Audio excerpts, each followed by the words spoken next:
Well, hello and welcome back once again to Round Mounted Tai Chi.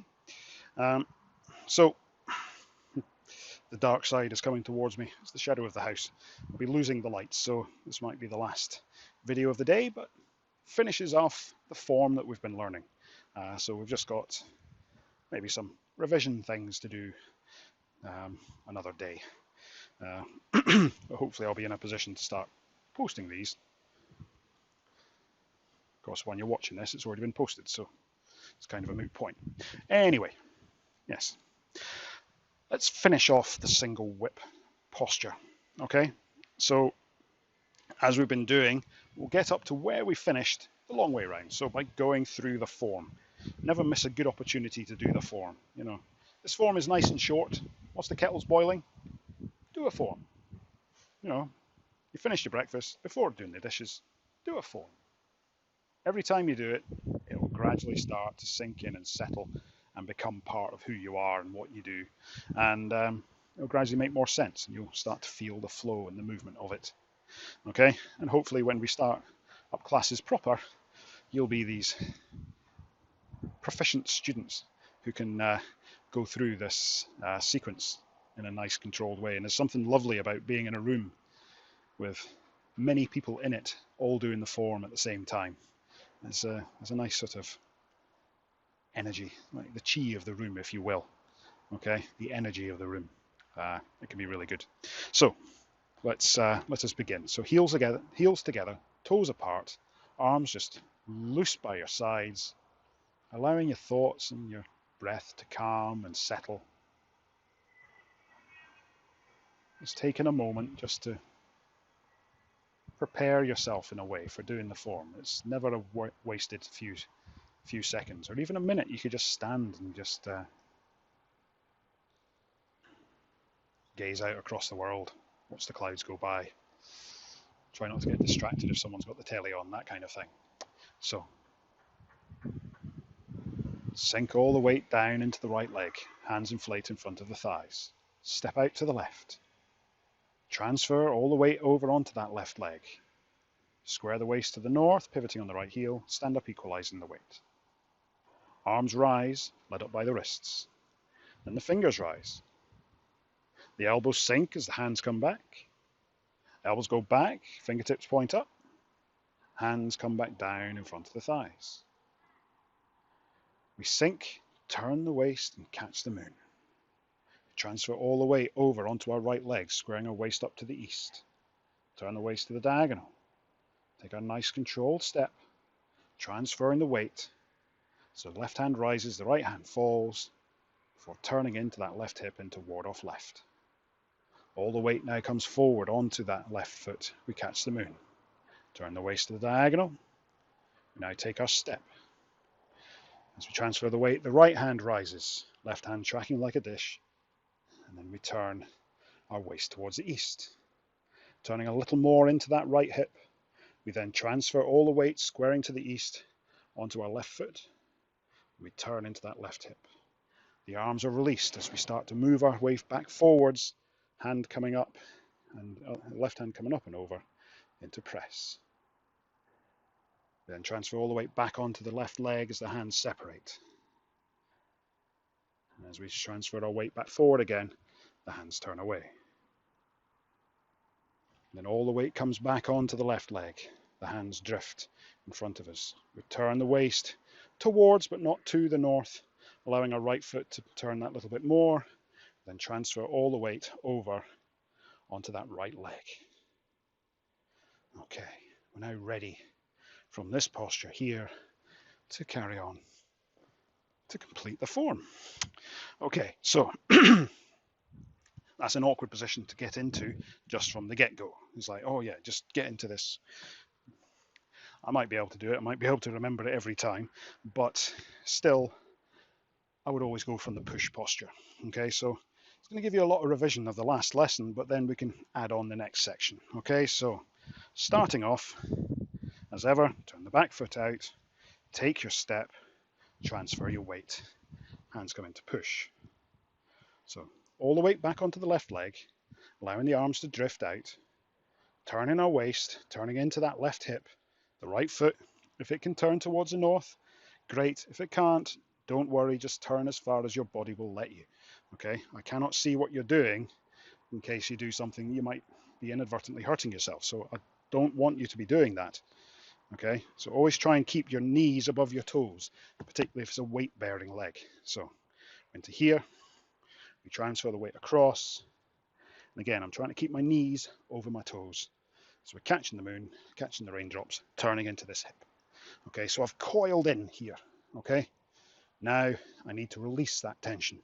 How are we going to do that? Well, we're just going to turn our waist toward a diagonal. I'm going to allow that foot to pivot on its ball. Okay, so we're sort of here, and that's going to just come straight out from me. Okay, like so. So turning in, straight out. Now all the weight is on this leg, my waist is pointing to the diagonal, and what has happened to every other posture when the waist has been pointing to the diagonal, I'm going to take my step. Now this time, I can't just put the heel where the toe was, because that's right there. Okay, so our challenge is to try and step around here. Okay, so it's like almost the heel's going sort of sideways to your hips. Okay, don't think about stepping that way. Okay, it's kind of more that way, but my toes are going to point toward the west.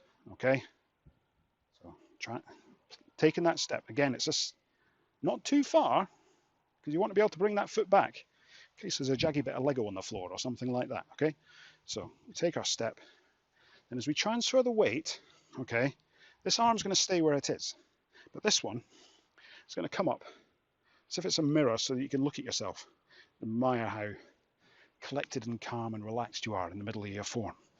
Okay, so up to here, and then as we finish the posture, this hand's going to turn away, so very much like the push here, this left hand, and the right hand is forming the hook, but it is pulled back slightly.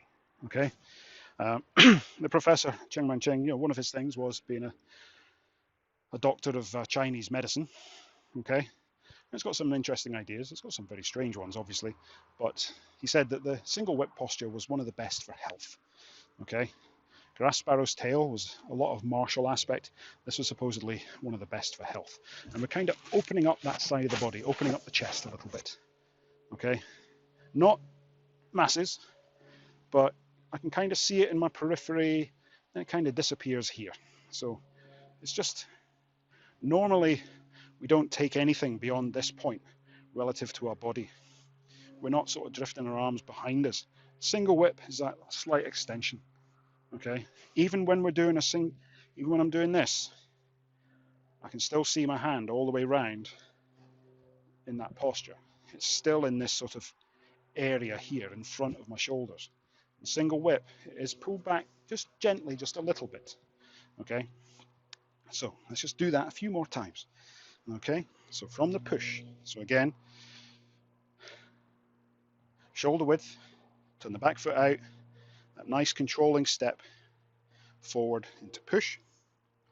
So we transfer the weight all the way back onto the left leg, turn into that left hip, turning into the right hip now as we're sort of coiling up.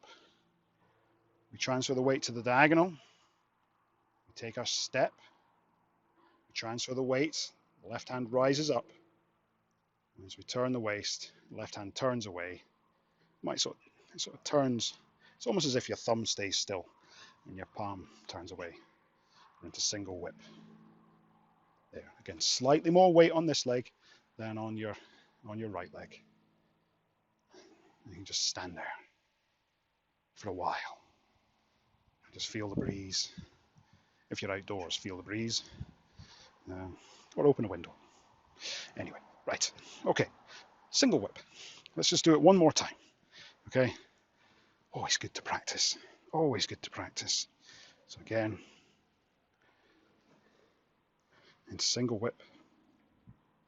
So we transfer all the weight back, turning into that left hip, arm just following the body, turning into the right hip, forming the hook, hand underneath, then release that tension, points out to the diagonal, transferring the weight, turn the waist into single whip.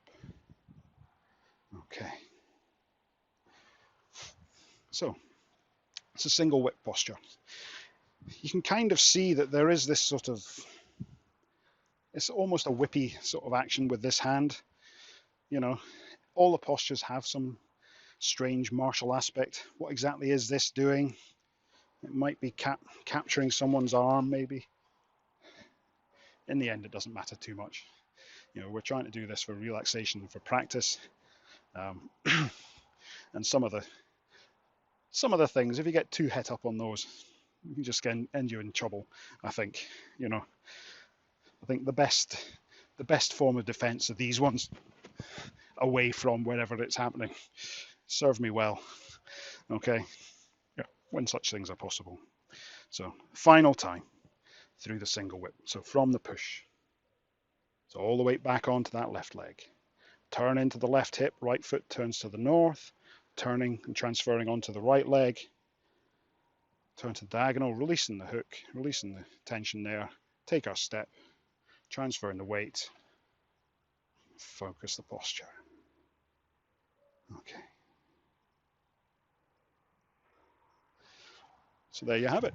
If you've been following through all these videos and you go through this one, there will be another revision one. I have done some of those before. Feel free to watch those, but I will redo them because this thing seems to work a lot better, volume-wise. Congratulations on getting to this far. This is very much the chorus of the Man-Ching form. There are 37 postures in total, and we've done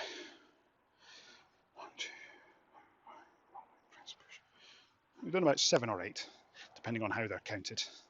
Okay, so it's a good chunk, particularly because there's repetitions. The 37 doesn't count the repetitions, by the way. If we were to count all the repetitions in there, then the number does creep up a little bit. Okay, so thank you for watching as ever.